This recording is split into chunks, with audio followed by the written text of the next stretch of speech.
اور آخرت کی کامیابی سے بھی اللہ نوازے گا۔ رب کریم ہمیں بہترین پڑوسی دے اور ہمیں بھی پڑوسیوں کے حقوق ادا کرنے والا بنائے، آمین۔ السلام علیکم عزیز بھائیوں اور بہنوں، آج میں غصے کے بارے میں عرض کروں گا۔ انسان جو نیکیاں کماتا ہے، شیطان کی بہت سی چالیں ہیں جن سے وہ ان نیکیوں کو ضائع کراتا رہتا ہے۔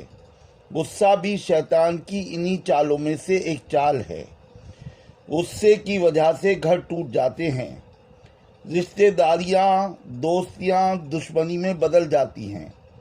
انسان غصے کی وجہ سے خود اپنا سکھ چین ختم کر لیتا ہے، اپنے گھر کو جہنم بنا لیتا ہے۔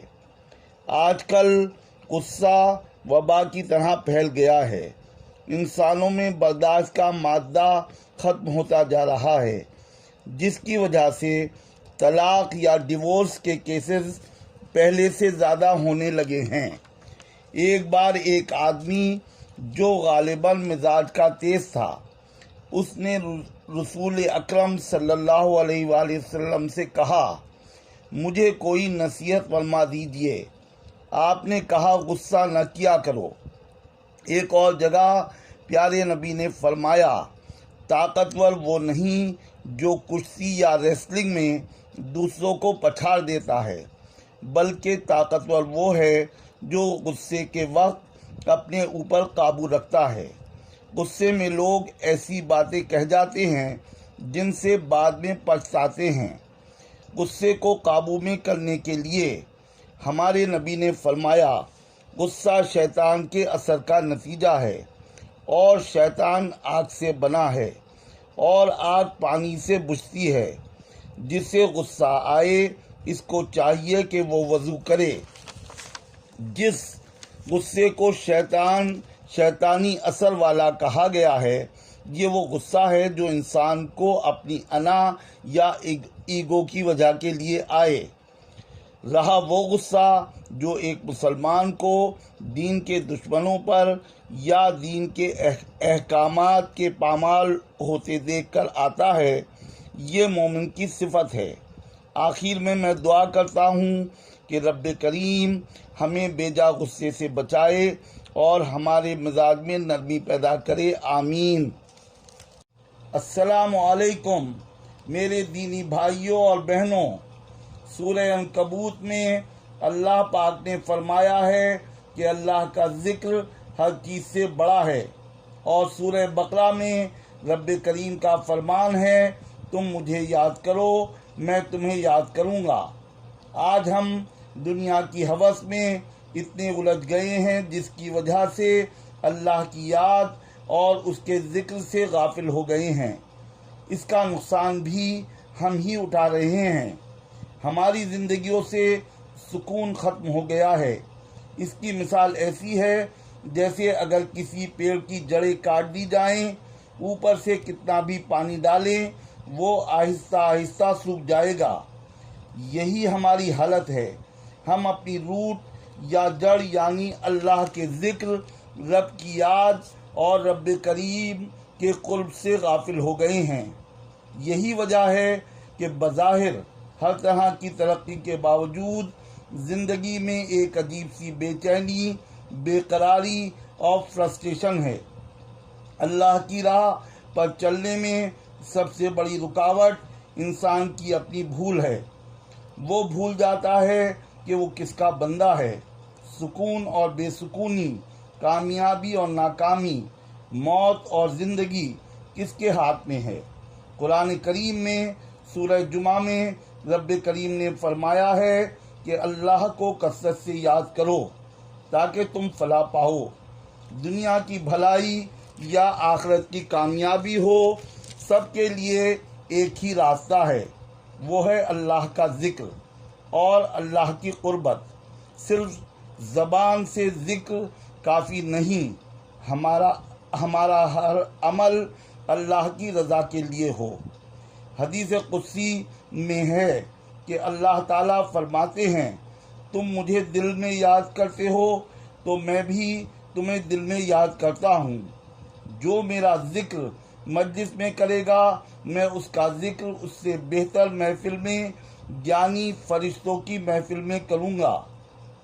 ہماری زبان اللہ کے ذکر سے ہمیشہ تر رہے اور ہمارا ہر عمل اللہ کی رضا کے لیے ہو، آمین۔ السلام علیکم پیارے بھائیوں اور بہنوں، روشنی کس کو پسند نہیں ہوتی؟ سب سے بہترین روشنی علم کی روشنی ہے۔ علم پھیلانے اور علم حاصل کرنے کی ہمارے دین میں بہت اہمیت ہے۔ رسول اکرم صلی اللہ علیہ وآلہ وسلم نے فرمایا، جس شخص کے ساتھ اللہ بھلائی کا ارادہ فرماتا ہے اس کو دین کا علم عطا کر دیتا ہے۔ اگر کوئی مسلمان کسی کے لیے علم حاصل کرنے کا بندوبست کرتا ہے تو اس کے بارے میں سیدنا علی رضی اللہ تعالیٰ عنہ کا قول ہے، اللہ کی قسم تیرے ذریعے کسی ایک آدمی کو رب کریم کا ہدایت دے دینا تیرے لیے سرخ اونٹوں سے بھی بہتر ہے۔ جو انسان دین کا علم حاصل کرتا ہے اس کے بارے میں پیارے نبی نے فرمایا، جو شخص علم کی جستجو میں نکلتا ہے وہ لوٹنے تک اللہ کی راہ میں شمار ہوتا ہے۔ آج کل دنیاوی تعلیم کا زور ہے جس کی وجہ سے بچوں میں دینی معلومات کم ہے۔ ہمیں اپنے بچوں کے لیے ایسے ادارے انسٹیٹیوشن بنانے چاہیے جہاں بچے ویکلی اکٹھے ہوں اور دین کی تعلیم حاصل کریں۔ شوق پیدا کرنے کے لیے بچوں کو انعامات بھی دیے جائیں۔ ہمارے نبی نے فرمایا، جب انسان مر جاتا ہے تو اس کے عمل کا سلسلہ ختم ہو جاتا ہے مگر 3 چیزوں کا ثواب اس کو ملتا رہتا ہے۔ نمبر 1 صدقہ جاریہ، نمبر 2 وہ علم جس سے لوگ فائدہ اٹھائیں، نمبر 3 نیک اولاد جو اس کے لیے دعائے خیر کرتی رہے۔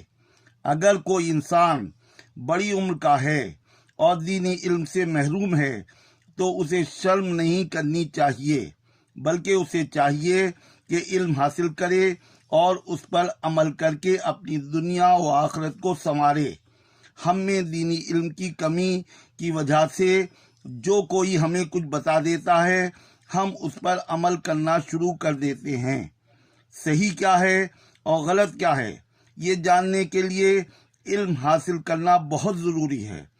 قرآن کریم میں اللہ رب العزت نے فرمایا ہے، کیا جاننے والے اور نہ جاننے والے برابر ہو سکتے ہیں؟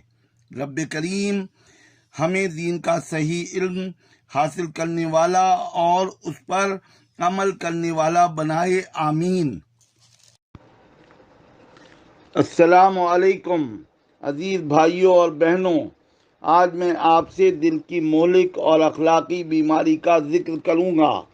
وہ تکبر یا غرور ہے۔ تکبر کے معنی ہیں اپنے آپ کو بڑا اور اعلیٰ سمجھنا اور دوسروں کو اپنے سے حقیر اور کمتر سمجھنا۔ سب سے پہلے شیطان نے اپنی عبادتوں کو لے کر تکبر کیا تھا اور اللہ کا حکم ماننے سے انکار کر دیا تھا، جس کی وجہ سے اللہ تعالیٰ نے اس پر قیامت تک کے لیے لعنت بھیج دی۔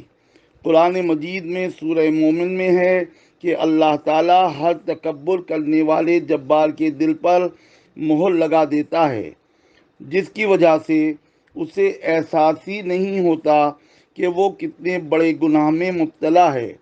وہ پوری زندگی اس دھوکے میں مبتلا رہتا ہے کہ وہ اعلیٰ ہے اور جن چیزوں کی وجہ سے وہ اپنے آپ کو بڑا سمجھتا ہے، یعنی مال و دولت، عہدہ یا اعلیٰ خاندان، ایجوکیشن اور حسن و جمال، یہ تمام نعمتیں اس کو رب کریم نے دی ہیں۔ غرور کرنے والے کو اللہ کا شکر ادا کرنے کی بھی توفیق نہیں ہوتی، کیونکہ جہالت کی وجہ سے وہ یہ سمجھتا ہے کہ یہ ساری چیزیں میں نے اپنی محنت سے حاصل کی ہیں۔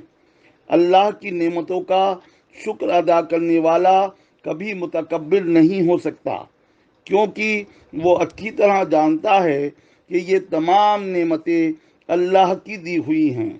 اس میں میرا کوئی کمال نہیں۔ جس رب نے نوازا ہے وہ لمحے میں تمام چیزیں واپس لے سکتا ہے۔ متکبر کے بارے میں رسول اکرم صلی اللہ علیہ وآلہ وسلم نے یہاں تک کہا ہے کہ غرور کرنے والا جنت میں نہیں جائے گا۔ ایک مسلمان کے لیے اس سے بڑا اور کیا نقصان ہو سکتا ہے، ذرا سوچئے۔ اس لیے ہم سب کو چاہیے کہ رحمان و رحیم نے ہمیں جن نعمتوں سے نوازا ہے اس کے لیے زیادہ سے زیادہ شکر ادا کریں، نہ کہ اپنے آپ کو اعلیٰ سمجھ کر دوسروں کو حقیر سمجھیں۔ اللہ تعالی ہمیں تکبر سے بچائے اور اپنا شکر گزار بندہ بنائے، آمین۔